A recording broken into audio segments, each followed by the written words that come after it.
Especialista en cabina de un tema que quienes lo tienen claro obviamente lo dominan perfectamente, pero muchos profesionales o muchas personas se están preguntando ¿qué hay con el impuesto a la renta? ¿Qué tengo que hacer? ¿Qué tengo que saber?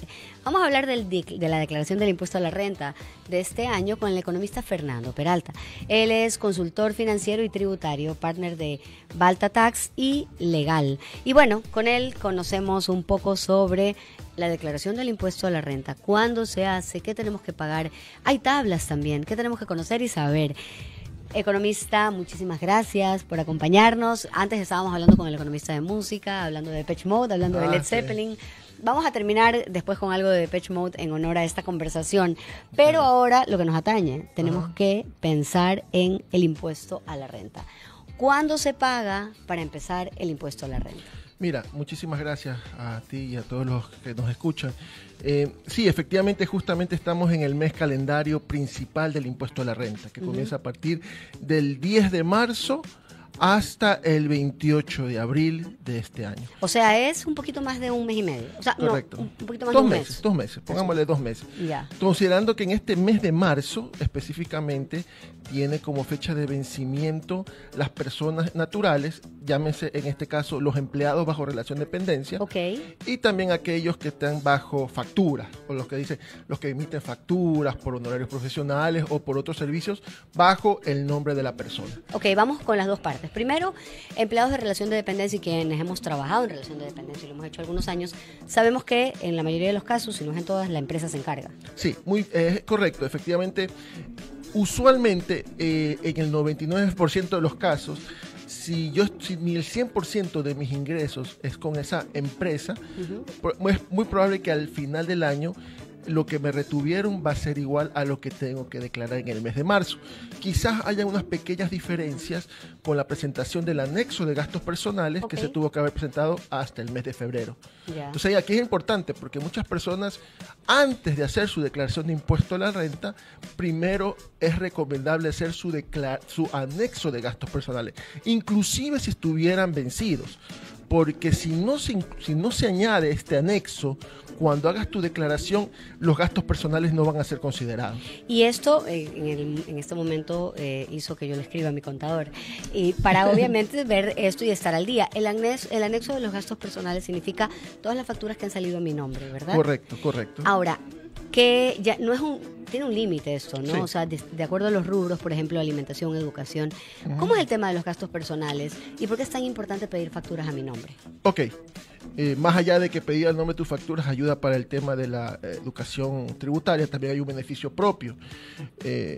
Recordemos de que para efectos para los que tienen bajo relación de dependencia, pero también para los autónomos, es decir, para aquellos que facturan, declarar los gastos personales les ayudan a reducir su impuesto a la renta por pagar.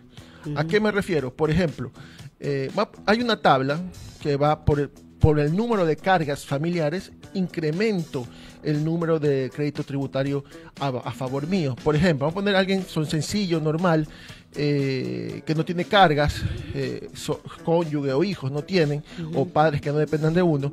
Aproximadamente son entre $5,100 y $5,200 el gasto personal máximo que puedes obtener. ¿A qué me refiero? Es decir, tú puedes tener gastos personales arriba de los $5,100, arriba. ¿Estamos hablando mensualmente o el año? Anualmente. Anualmente. Okay. Tú puedes tener más arriba de $5,100. Un ejemplo, en los 5 rubros, vestimenta, alimentación, salud, educación y turismo por allá también, y vivienda también. Ajá.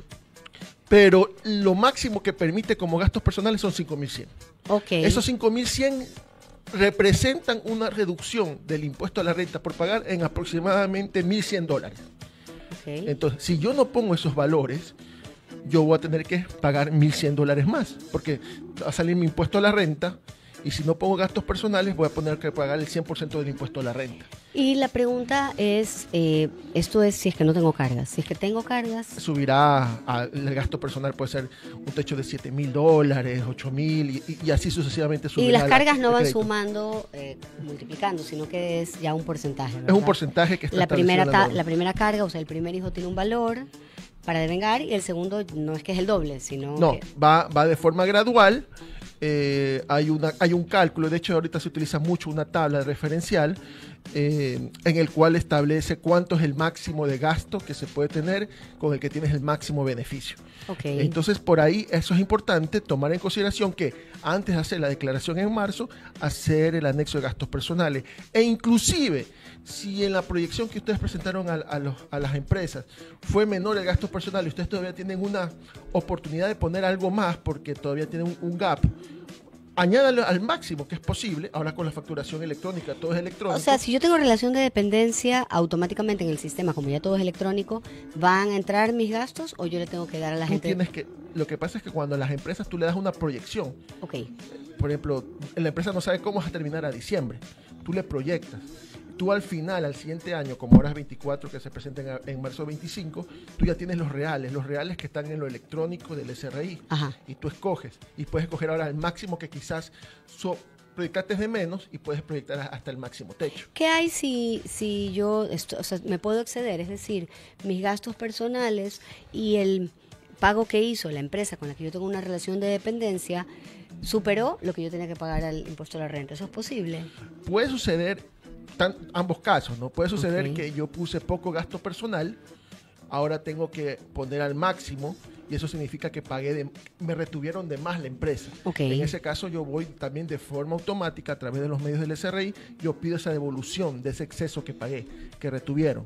Así también de la misma forma, si yo proyecto un gasto personal demasiado alto y cuando vengo mis gastos reales son inferiores, va a significar que que la empresa me dejó de retener unos valores. Uh-huh. Y esos valores yo efectivamente voy a tener que cancelarlos al SRI. Puede pasar de los dos lados. Puede ¿no? pasar de los dos lados, especialmente uh-huh. para la relación de dependencia. Porque también para las personas autónomas hay algo diferente. Porque para la relación de dependencia lo que te puedes deducir principalmente es tu aporte del IAS personal, uh-huh. ¿sí? Y por ahí los gastos personales. Y por ahí si eres discapacitado tienes exoneraciones especiales, adulto mayor, exoneraciones especiales. Claro, entonces va a ser, por ejemplo, el supermercado, o la comida, también los restaurantes sirven, los ¿no? restaurantes también. También, y obviamente alimentación y demás. Pero, por ejemplo, si yo tengo que aquí en Ecuador somos muchísimas las personas que trabajamos independientemente, ¿no? Y hay muchas personas que incluso son artesanos o dan servicios basados obviamente en sus conocimientos.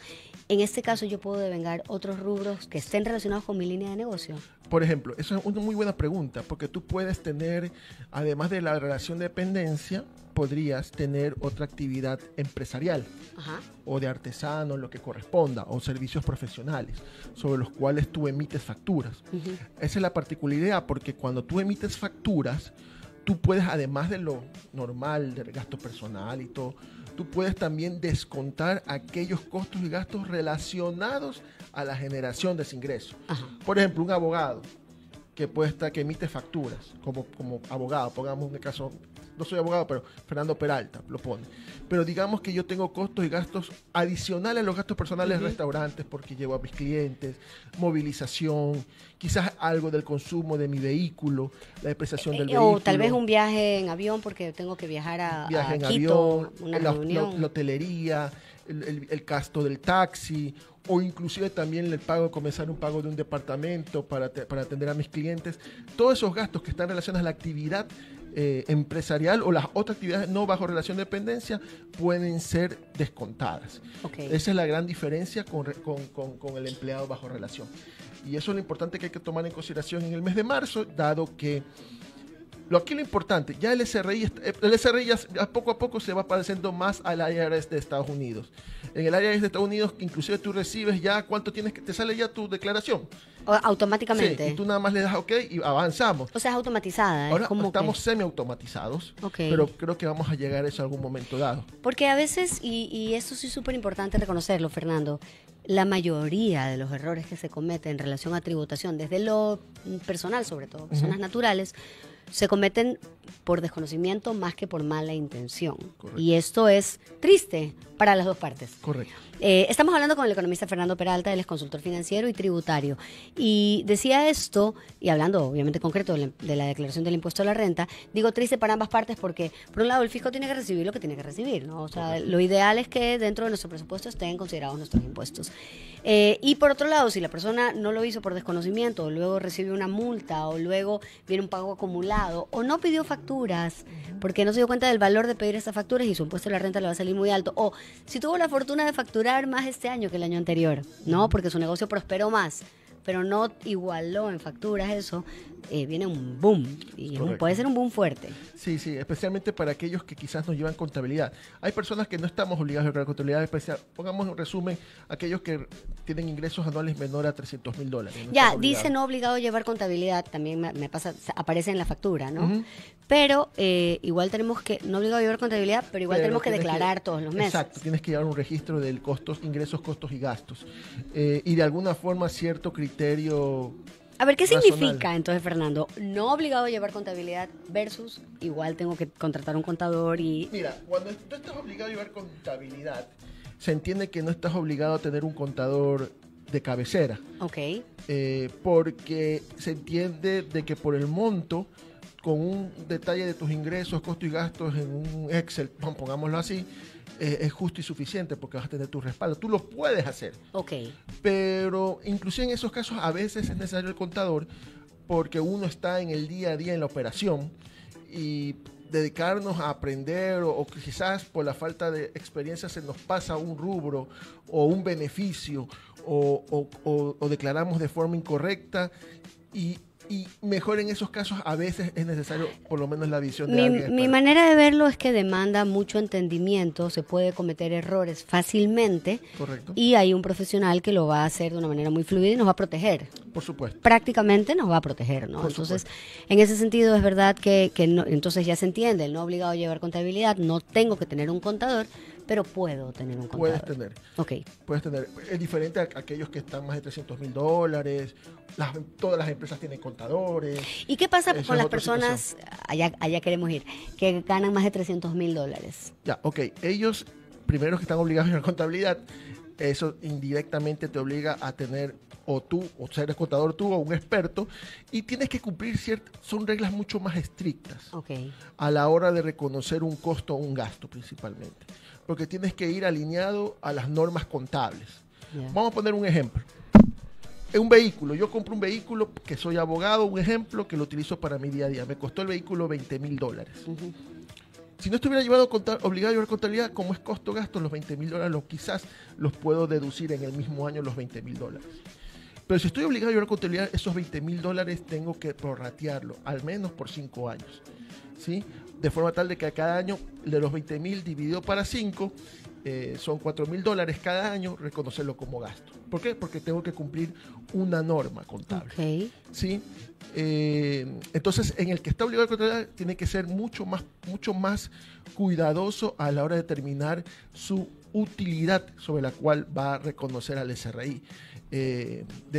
Inclusive hay casos en los que hay que revisar previo a que suceda una compra, evaluar si eso es innecesario, suficiente para la operación de la compañía. O sea, se vuelve un poquito más tediosa la revisión. Ahora, esa revisión, una vez más, es ideal con un contador o con un equipo contable. Por supuesto. Las personas ya de más de $300,000 de ingresos están obligadas a llevar contabilidad. ¿Esto se aplica a partir del año siguiente que se facturó $300,000?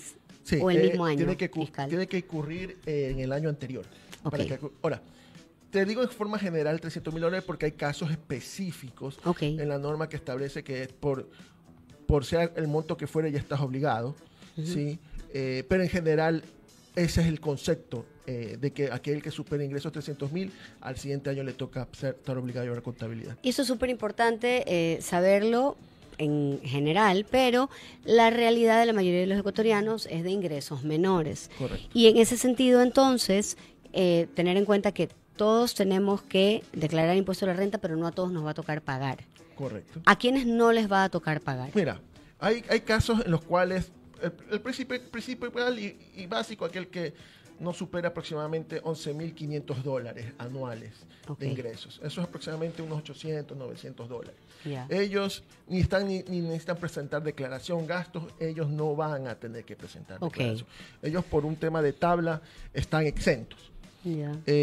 También están, de alguna forma, van a estar exentos aquellos que superen cierto umbral o un mínimo de ingresos que se espera. vamos a poner otro caso, las personas discapacitadas. Okay. Ellos tienen un beneficio adicional que puede ser, dependiendo del grado de discapacidad, puede ser que aquel que recibe ingresos superiores a 15,000, 20,000 dólares no esté ya tampoco obligado, el discapacitado, dependiendo de su grado de discapacidad. Okay. También en el caso de ciertos adultos mayores, tienen ciertas exoneraciones en la tabla, en la base mínima se incrementa y no están obligados. También, entonces, hay ciertos estratos en los cuales principalmente aquellos de ingresos más bajos o de algún grupo prioritario tienen estos tipos de exenciones.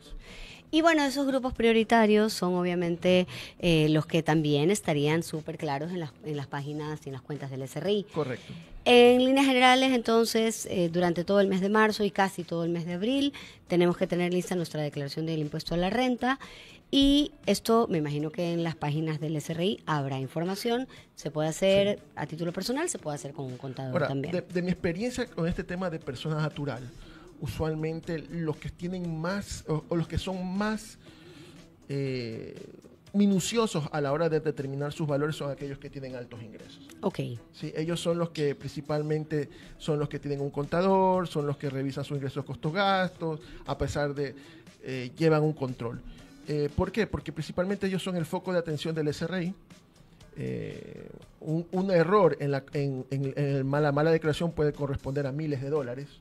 Sí, no de cientos, sino de miles. Claro. Segundo y tercero, lo más importante, que quizás algunos no lo han visto, es que cada vez hemos firmado acuerdos de transparencia tributaria por ejemplo, con otros países como Estados Unidos, intercambio de información, de forma tal de que ahora el SRI puede pedirle al IRS de Estados Unidos información de un contribuyente sobre sus activos que tienen en Estados Unidos. Ok, ¿y uno tiene que declarar acá algo que tenga allá? Eso es importante.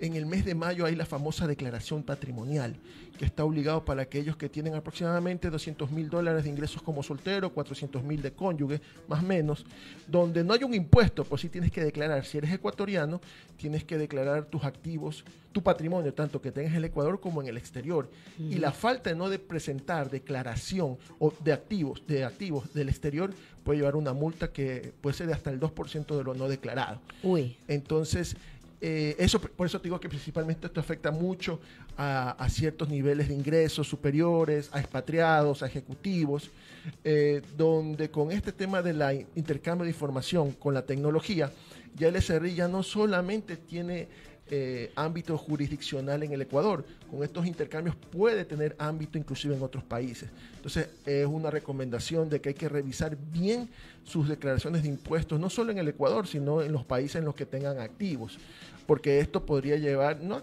ahora, sino de aquí a unos 2-3 años, a algún tipo de contingencia. Y obviamente, como yo decía, puede haber mucho desconocimiento, pero nosotros estamos obligados a estar informados en ese sentido. Por supuesto. Con esto despedimos la entrevista. Te agradecemos mucho, Fernando. Muchísimas muy interesante, gracias. Muy aportador. ¿Puedes hablarnos antes de despedir sobre Balta, por favor? Sí, nosotros como Balta somos una firma de consultoría enfocadas en temas tributarios, contables, financieros. Yo, por ejemplo, soy economista. Mi otro socio sí es abogado corporativo, Cristian Vaquerizo, y los dos trabajamos de forma conjunta.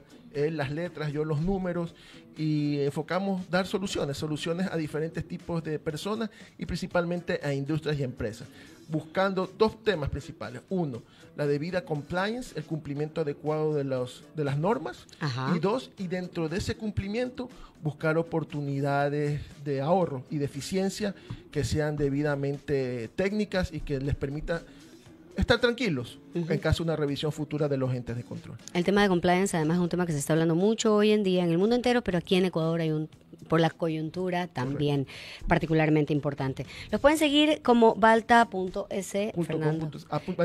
Balta.es en Instagram, y te agradecemos muchísimo por esta conversación. El economista Fernando Peralta con nosotros, consultor financiero y tributario. Con esto nos vamos a un corte y de regreso de Depeche Mode. Vamos a escuchar Depeche Mode al regreso. Ya volvemos.